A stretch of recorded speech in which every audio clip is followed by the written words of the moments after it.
Is this working? Oh, I do wish they hadn't forced a new thought pad on me.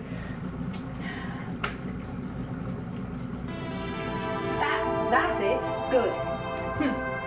A silly machine isn't going to get the better of Fiona Becklestaffe, right?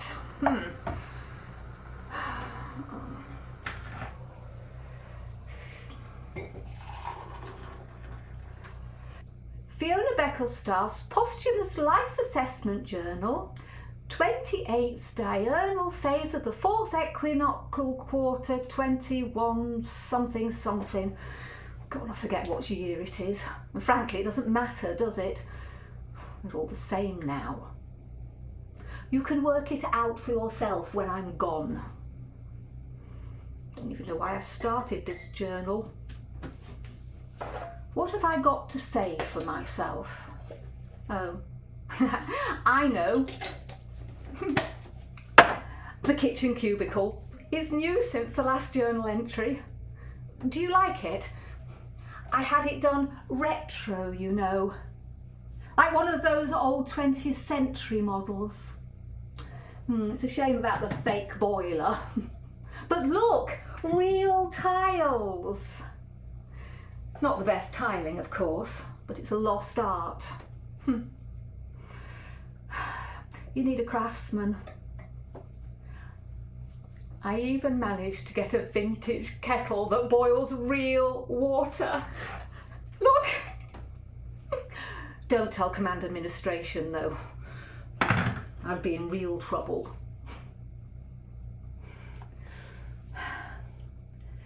It's nice. It's classy. Even my worst enemies couldn't say, Fiona Becklestaffe, you have no class. Because I have. I was born with it, to tell you the truth. I mean, look here. I chose all this. It's different. Well, you know, handles and things you can hit your head on, not like the modern ones where everything's out of your way. No danger, no fun. But the best thing is, oh, let me tell you the best thing. Listen. Nothing. Nothing.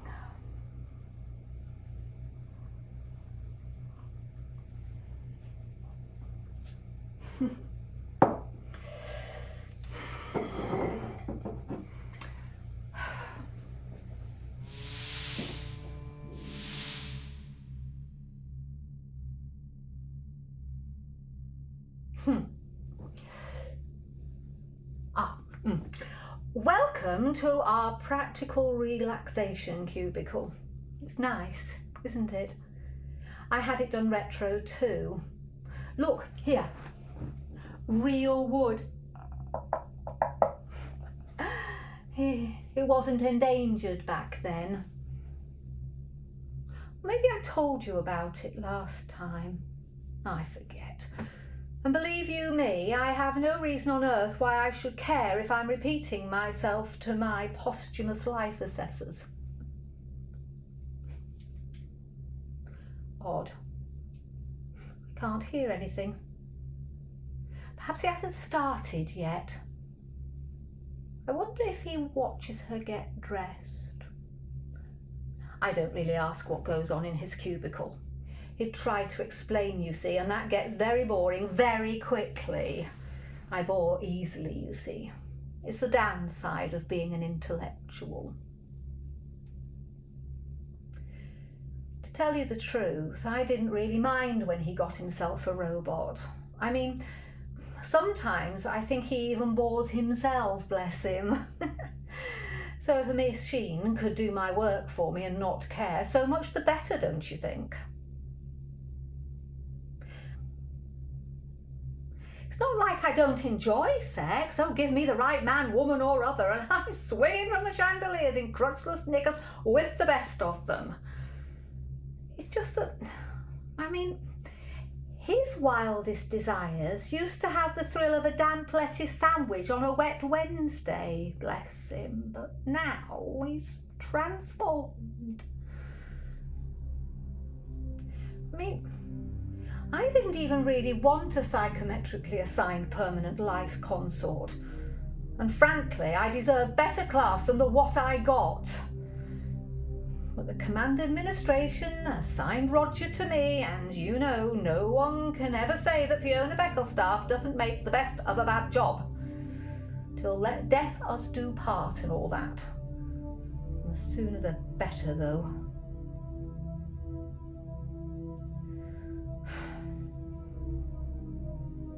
So yes, I didn't mind the sex bot. What I did mind was calling it Wendy. Wendy, my best friend in all the world, being rogered by Roger, my psychometrically assigned permanent life consort.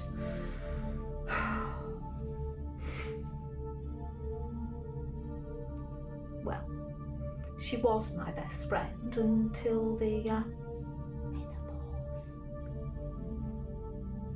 And then it simply wasn't possible to be any kind of a friend after that. She just stopped. I mean, one day the taps were running and the next, nothing. No mood swings, no night sweats, no brain fog. She even slept well throughout. Horrible woman. When it was my menopause, I kept waking up, my nightie wetter than a dolphin's handbag, sheets you could glide a submarine through. Thinking nothing could be worse than my life. And finding that Roger was snoring, and I was right. Nothing. But not Wendy. Oh no. I could have put up with that if she'd at least pretended. But no, she had to tell me. Though she only told me once. I made my feelings quite clear on that subject. Say something like that to Fiona Becklestaffe and you can run a nuclear power station off the gamma rays coming from my stare.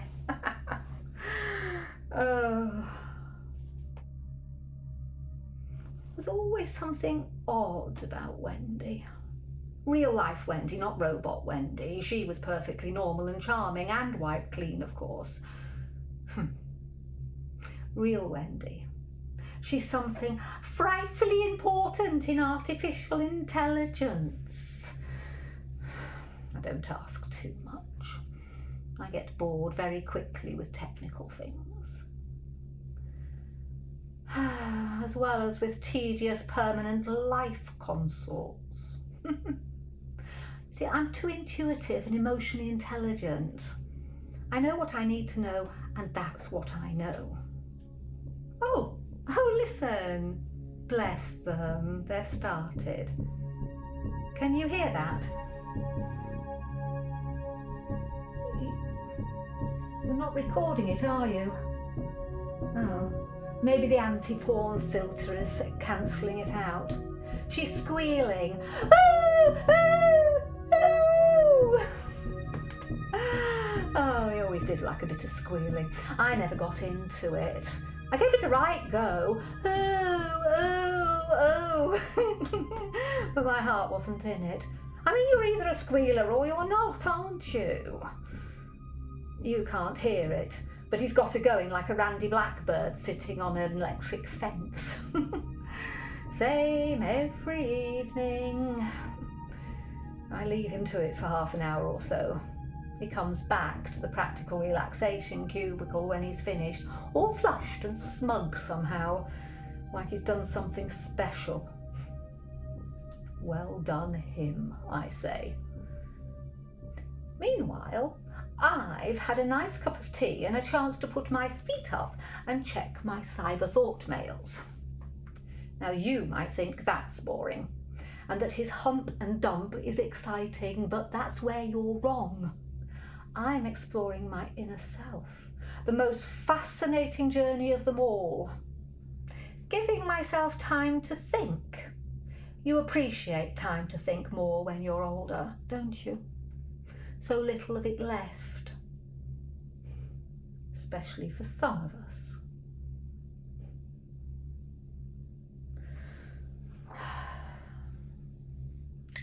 Oh, biscuits. I've been doing some historical research and it turns out that a great delicacy with tea was biscuits back in the day. I like that. Keep things simple. Excuse me.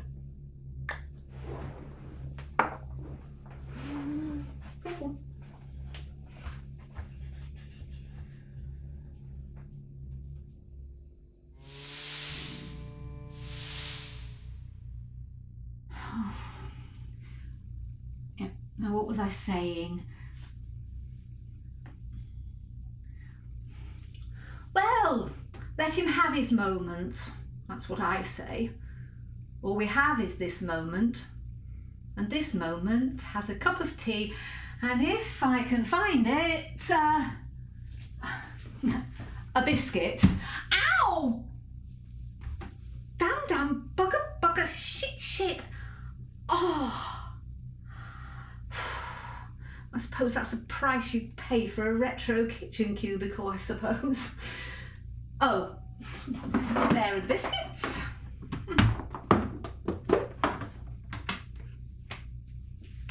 Funny, aren't they? You don't see things like this anymore. All those fancy chemicals in them, like sugar and, what do they call it? Flour, that's it, flour. It's dangerous stuff. But I don't care. Live like it's your last day on earth. That's my motto. And for some of us, it is.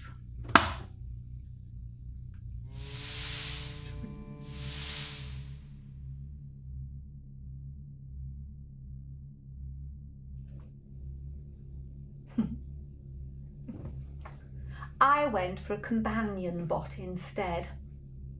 That's my sex cubicle behind you, but I don't use it for sex. I wish I could call it my conversation cubicle, but there are too many forms to fill in with command administration, and frankly, I haven't the time or the inclination to be doing with that.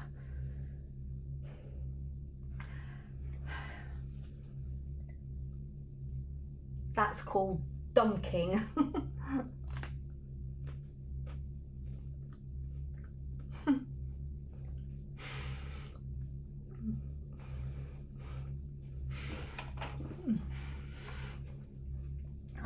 I've had it all done out like an Edwardian parlour. Beautiful it is. All dark woods and patterned wallpaper. It cost a fortune, but it is nice. Now, where was I? Oh yes, my companion bot.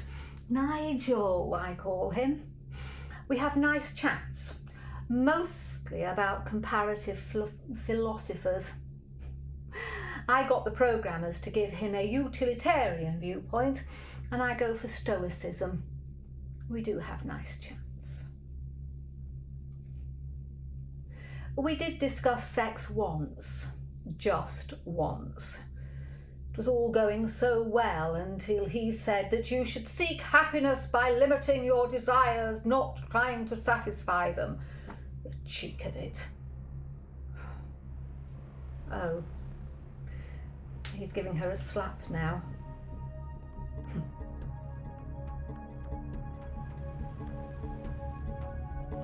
He tried that with me once. I slapped him back damn near hard enough to knock him into the next equinoctial quarter. I told him I'll pay him back for that. Believe you me, pay him back I will. Oh, yeah, where was I? Yes, Nigel. My companion bot. Ask yourself whether you are happy and you cease to be, he went on. Well, I mean, John Stuart Mill? I wasn't having it. Ask yourself whether you're pissing me off and you cease to be switched on, I said, and gave him my full gamma ray look. I probably rebooted his hard drive with them. I was so cross.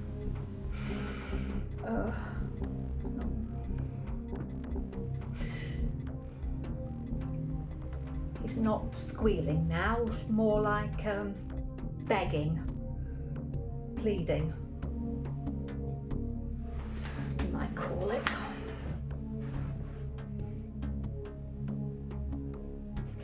You can have too much conversation, you know. Nothing to my way of thinking is better proof of a well-ordered mind than a man's ability to stop just where he is and pass some time in his own company. That's what Seneca said. And Nigel, no matter how good-looking, no matter how silent, no matter how obedient to my whims, he doesn't count as company. No, he doesn't. My mind is endlessly fascinating, and I could spend hours contemplating the wanderings of Fiona Becklestaffe's well-ordered mind. I can't believe that I was assigned Roger as a permanent life consort. I have so much complexity, and Roger has all the depth of an amplitude of a graphine thermal fluctuation. Roger says he has primordial urges that need to be satisfied. Primordial urges, I ask you? The only thing primordial about Roger is the state of his underpants.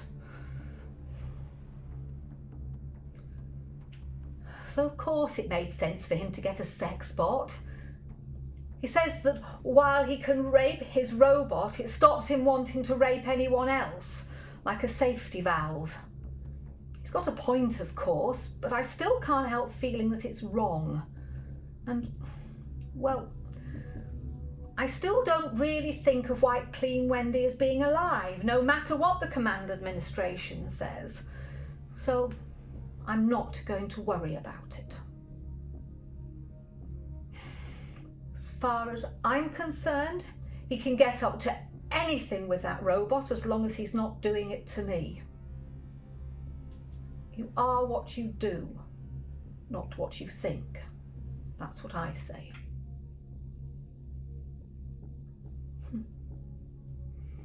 You know, sometimes Nigel worries about whether he's alive.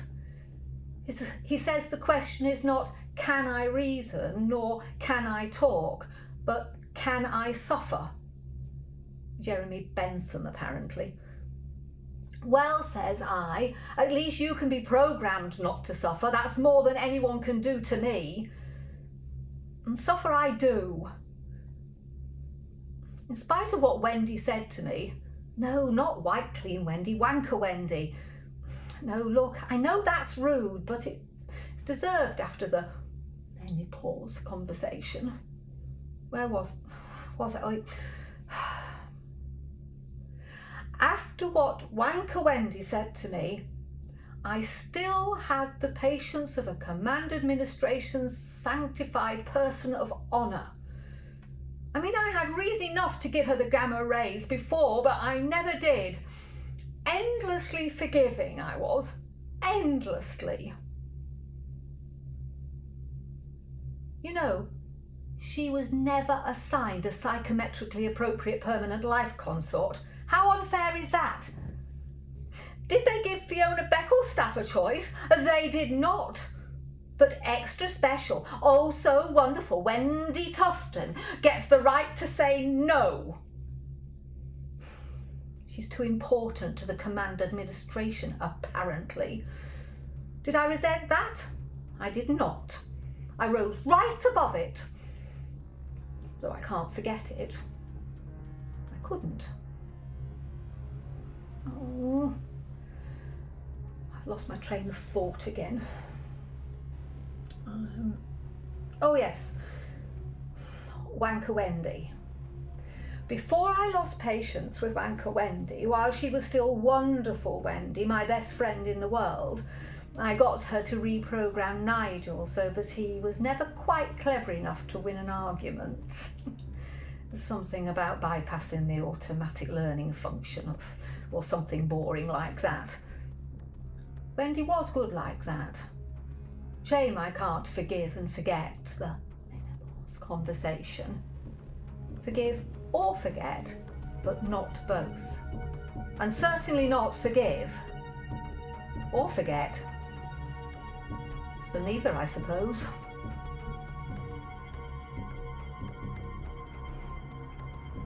It's getting a bit nasty in there. Still, that's not my problem. But oh, the look on Wanker Wendy's face when I told her that Roger was raping White Clean Wendy was really something to enjoy. I know I shouldn't. It's not very stoic of me, is it? But I did enjoy it. I think he stopped. She's still crying, but I think that's part of the game.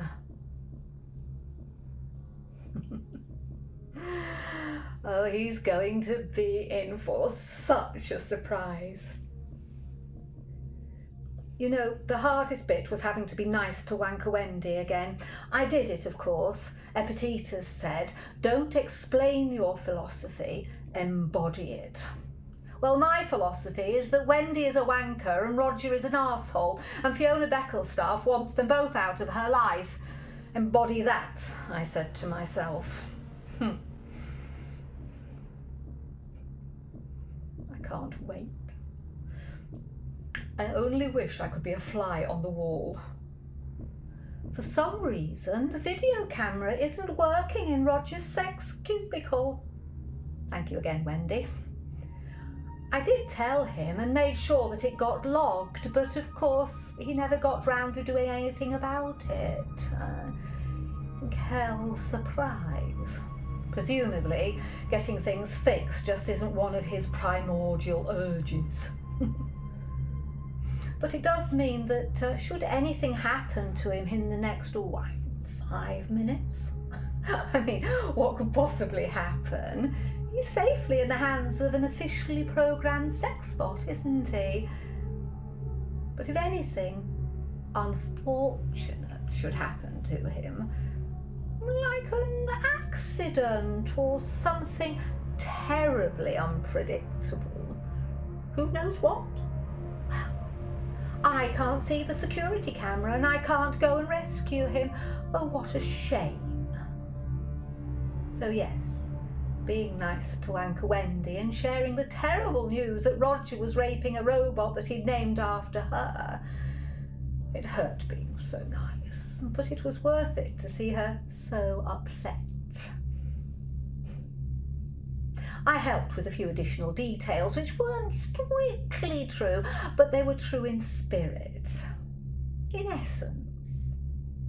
Nigel got it right for once when he said that truth isn't an intrinsic value.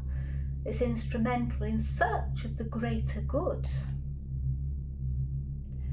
You see, I didn't actually do anything wrong, you know.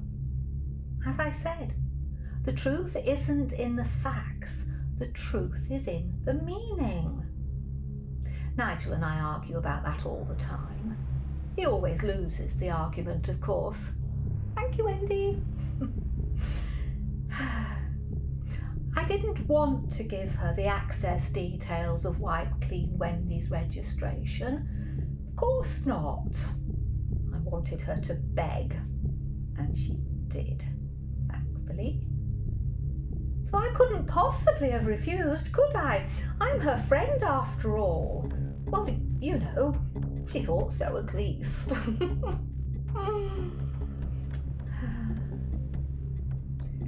They're talking.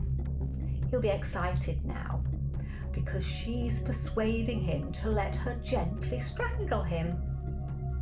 Erotic asphyxiation, they call it. I read it up on the cyber information map. Apparently in the 17th century, it was used as a cure for erectile dysfunction. They noticed how men who were being hung got the most enormous hard-ons, and they put 2 and 2 together and made 6 inches. He knows he's perfectly safe, of course, because a robot is always programmed to protect human life, so she can't kill him or allow him to be killed. Or so he thinks. Oh, Wanker Wendy's very good, you know, very skilled.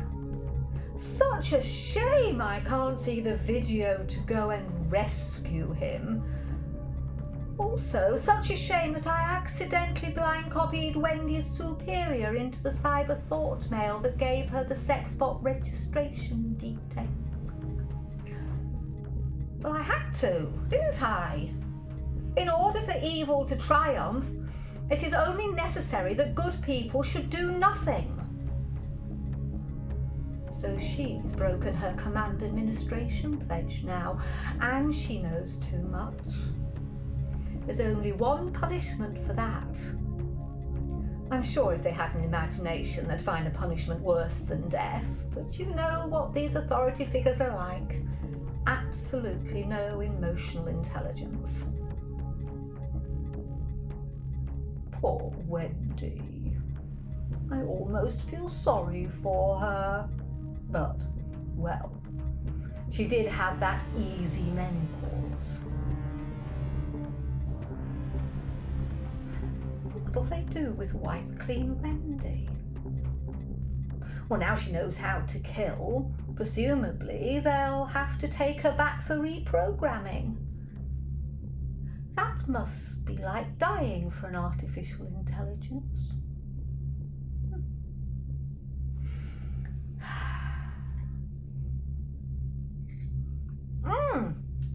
Yuck!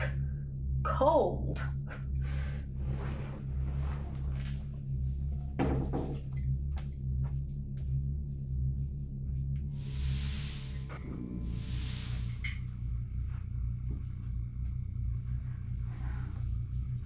Fortunately, I can't hear anything from here. You remember? Listen. Nothing. I love my kitchen cubicle. You know what Marcus Aurelius said? The best revenge is not to be like your enemy. In this case, that'll be alive. The end can justify the means, as long as you can justify the ends.